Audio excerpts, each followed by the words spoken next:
নাজিৰাৰ গেলেকীত অসম চাহ জনজাতিৰ ছাত্ৰ সন্থাৰ প্ৰতিবাদ নিৰ্বাচনী প্ৰচাৰৰ মাজতে আচাৰ প্ৰতিবাদ গেলেকী তৈল ক্ষেত্ৰৰ উদ্যোগত WIPৰ মূল প্ৰৱেশদ্বাৰৰ সন্মুখত প্ৰতিবাদ আচাৰ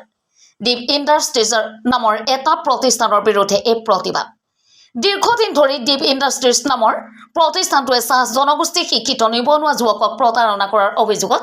আজি পুৱা 6 বজাৰ পৰা প্ৰতিবাদ সাব্যস্ত কৰে অসম চাহ জনজাতিৰ ছাত্ৰ সন্থা গেলেকী উপশাখাই শতাধিক আচাৰ নেতাকৰ্মী উত্তাল প্ৰতিবাদ সাব্যস্ত কৰে ডিপ ইণ্ডাষ্ট্ৰিজৰ বিৰুদ্ধে ইয়াৰ উপৰি ডিপ ইণ্ডাষ্ট্ৰিজে পূৰ্বৰ যিসকলক কৰ্মচাৰী নিয়োজিত কৰি আছে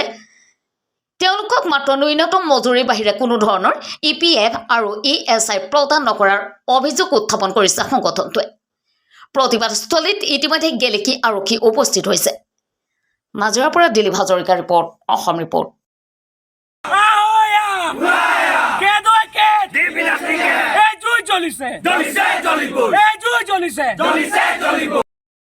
দুখৰ বিষয় যে আজি ONGC অধীনত ডিপ ইণ্ডাষ্ট্ৰি ইয়াত নিবিদা লাভ কৰিছে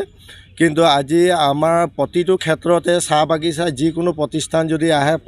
প্ৰথমবাৰে আমাৰ চাহ বাগিচাকে টাৰ্গেট কৰে কিন্তু আজি এই চাহ বাগিচাৰ যিবিলাক শিক্ষিত আমাৰ যুৱক আছে সেই যুৱকতে যুৱকক ইয়াত কৰ্মসংস্থাপন দিবৰ কাৰণে টান পায় কিহৰ কাৰণে আমি সেইটো দুখ প্ৰকাশ কৰিছোঁ যে আজি আমাৰ মাজত শিক্ষিত যুৱক আছে নথকা হ'লে বেলেগ কথা আছিলে কি লাগে গোটেইকেইটা কোৱালিফিকেশ্যন আমাৰ ল'ৰাৰ ওচৰত আছে কিন্তু যেতিয়া ডিপ ইণ্ডাষ্ট্ৰি ইয়াত এটা প্ৰতিষ্ঠান লাভ কৰিছে ডিপ ইণ্ডাষ্ট্ৰিৰ বহুতো দুখ আছে ইয়াত ডিপ ইণ্ডাষ্ট্ৰি যেতিয়া ONGCৰ পৰা যেতিয়া টেণ্ডাৰ পালে কিন্তু গলবেলক ভাৰ বুলি সেইটো টেণ্ডাৰ সিহঁতি গলবেলক দিছে সিহঁতি কোনো ধৰণৰ কণ্টেক্ট নোলিয়ালে সিহঁতক মাজত কি মিলা প্ৰীতি আছে আমি নাজানো কিন্তু এইটো আমাৰ ইয়াত যিবিলাক এতিয়া যুৱক আছে সেই যুৱকক আমাক কৰ্মসংস্থাপন দিয়া নাই 2018 তাৰিখ 1 মাহ 2024 আমি আজি স্মাৰক পত্ৰ প্ৰেৰণ কৰিছিলোঁ ডিপ ইণ্ডাষ্ট্ৰিক সেইটোতে আমি কোনো ধৰণৰ সুদুত্ব নাপালোঁ তাৰপিছত আমি যোৱা কিমান তাৰিখ আছিল এইটো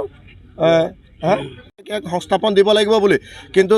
তাতো আমাৰ কোনো ধৰণৰ সেই লেটাৰৰ ৰেছপন্স নিদিলে গতিকে আমি আজি এই কাৰ্যসূচী ল'বৰ কাৰণে হেতৰ কাৰণে আমি ইয়াত বাধ্য হৈছোঁ আজিৰ দিনত যিকোনো আমাৰ প্ৰতিষ্ঠান আহে আমাৰ চাহ গছ উচ্ছেদ নকৰে আমাৰ বুকুত বলডেজাৰ চলায় সিহঁতি আমাৰ বুকুত JCB চলায় কিন্তু আমি বাধ্যতামূলক আমি সিহঁতক দিবলগীয়া হৈছে কিন্তু আজি আমাৰ যুৱকবিলাকে যেতিয়া কৰ্মসংস্থাপন নাপালে আমাৰ যুৱকবিলাক ক'ত যাব কালিৰ দিনত যদি কিবা এটা বেয়া ক্ষেত্ৰত গুচি গ'লে গোটেই ছ'চিয়েল মিডিয়া বা চৰকাৰে চবতে আমাৰ সেই ল'ৰাবিলাকক বেয়া বুলি কয় কিন্তু যেতিয়া আমি কৰ্ম বিচাৰিছোঁ নিজৰ পেটৰ কাৰণে কৰ্মসংস্থাপন বিচাৰিছোঁ তাত আমি দুখী আজিৰ দিনত আমি ইয়াত চিঞৰিবলগীয়া হৈছে আমি কাৰ্যসূচী ল'বলগীয়া হৈছে কিহৰ কাৰণে সেই হেতৰ গাফিলতিৰ কাৰণে আজি আমি কাৰ্যসূচী ল'বলৈ বাধ্য হৈছোঁ যদি আমাৰ ল'ৰা ইয়াত যদি সংস্থাপন নিদিয়ে আমি এই কাৰ্যসূচী চলাই যাম আৰু এনেকুৱা ডিপ ইণ্ডাষ্ট্ৰিক আমি বয়কট কৰিছোঁ এনেকুৱা ডিপ ইণ্ডাষ্ট্ৰি আমাক নালাগে আৰু এনেকৈ এই আমাৰ কাৰ্যসূচী অনিৰ্দিষ্টকাললৈ চলি যাব বুলি আমি আপোনালোকক কথা দিছোঁ আমাৰ অসম চাহ জনজাতি ছাত্ৰ সন্থা গেলেকী উপশাখাৰ শিক্ষিত যুৱকসকলক প্ৰতাৰণা কৰিছে যিহেতু তেওঁক আমি 18 তাৰিখ 1 মাহ 2024 চনত এখন লেটাৰ দিয়া হৈছিলে তেওঁ লেটাৰখনত একো ভাও নিদিলে ভেলু নিদিলে মানে লেটাৰখন এইটো সন্দৰ্ভত দিছিলে আমাৰ ইয়াত তেওঁলোকৰ জনামতে 6টাকৈ গেছ কম্প্ৰেছাৰ আহিছে JCB গেলেকী বুলি কয় গেছ কম্প্ৰেছাৰ 6টাকৈ আহিছে তাত আমাৰ নিবনুৱা সংস্থাপনৰ দাবীত আমি গেলেকী আটছা উপশাখাৰ তৰফৰ পৰা এখন পত্ৰৰ যোগেদি তেওঁলোকক জনাইছিলোঁ তেওঁলোকে একো হেৰি নকৰিলে তাৰপিছত আমাৰ সভাপতি মহোদয় ডিপ ইণ্ডাষ্ট্ৰি যিটো তেওঁলোকে থাৰ্ড পাৰ্টি দিছে গ্ল'বেল বুলি কয় তেওঁলোকে তাত গৈছিলে তাত যোৱাৰ স্বত্তেও তেওঁলোকে তাতো কোনো একো হেৰি ৰেচপেক্ট নিদিলে গতিকে আমি এই বন্ধ কাৰ্যসূচী আজি লৈছোঁ বন্ধ কাৰ্যসূচী অনিৰ্দিষ্টকাললৈকে লৈছোঁ আৰু আমাৰ ইয়াত 25 বিঘাকৈ আমাৰ ONGC ইয়াত বাগান উচ্ছেদ কৰিছে কিবা তেওঁলোকৰ কৰ্ম কৰিবলৈ আৰু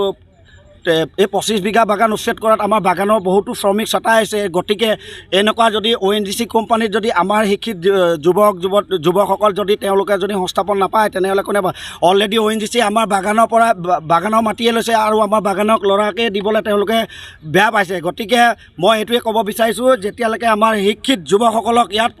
প্ৰতিষ্ঠান নিদিয়ে বা শিক্ষিত নিবনুৱাসকলক তেওঁলোকে 4th গ্ৰেডৰ চাকৰি নিদিয়ে তেতিয়ালৈকে আমি অনিৰ্দিষ্টকাললৈকে ডিপ ইণ্ডাষ্ট্ৰি বন্ধ কৰিম বুলি আমি প্ৰতিশ্ৰুতি দিছোঁ আৰু